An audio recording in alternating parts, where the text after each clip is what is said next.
సరే పెద్ద నాకు ఆరోగ్యం బాగాలేదనుకున్నాం, గవర్నమెంట్ హాస్పిటల్కి వెళ్తామండి. వెళ్తారా గోపి గారు? మీ కుటుంబ సభ్యులు మీరు పంపిస్తారా? కాస్తో కూస్తో స్థాయి ఉన్నవాళ్ళు ఎవరు కూడా గవర్నమెంట్ హాస్పిటల్కి వెళ్ళరు కదా. ఇవాళ అంత దుర్భరంగా ఉన్నాయి గవర్నమెంట్ హాస్పిటల్ పరిస్థితులు. ఈరోజు మీరు జగన్మోహన్ రెడ్డి గారు మాట్లాడేది వింటే అసలు ఎంత గొప్పగా ఉన్నాయన్నట్టు మాట్లాడతాడు ఆయన. నేను అడుగుతా ఉన్నా, రాష్ట్ర వ్యాప్తంగా ఇలాంటి 17 మెడికల్ కాలేజీలు, ప్రతి జిల్లాకు ఒక మెడికల్ కాలేజ్, 17 మెడికల్ కాలేజీలు అని అంటే ప్రతి జిల్లాలోనూ ఒక మెడికల్ కాలేజు అని అంటే ఆ 7-8 నియోజకవర్గాలకు సంబంధించి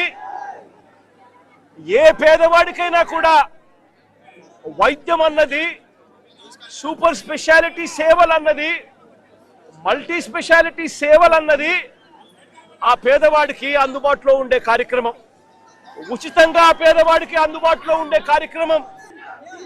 మొత్తంగా 17 మెడికల్ కాలేజ్. సరే, దాని తర్వాత చెప్పిందే చెప్తున్నారు ఆయన. మొత్తం ప్రైవేటైజ్ కమ్మేస్తారా, ఇంకా అసలు ఏమైపోవాలి ప్రపంచం అనేది. ఇప్పుడు ఆయన అనేది ఏంటంటే ప్రైవేట్ హాస్పిటల్లో దగా జరుగుతోంది, ప్రభుత్వ ఆసుపత్రిలో సూపర్ స్పెషాలిటీ మల్టీ స్పెషాలిటీ వైద్యం దొరుకుతుంది.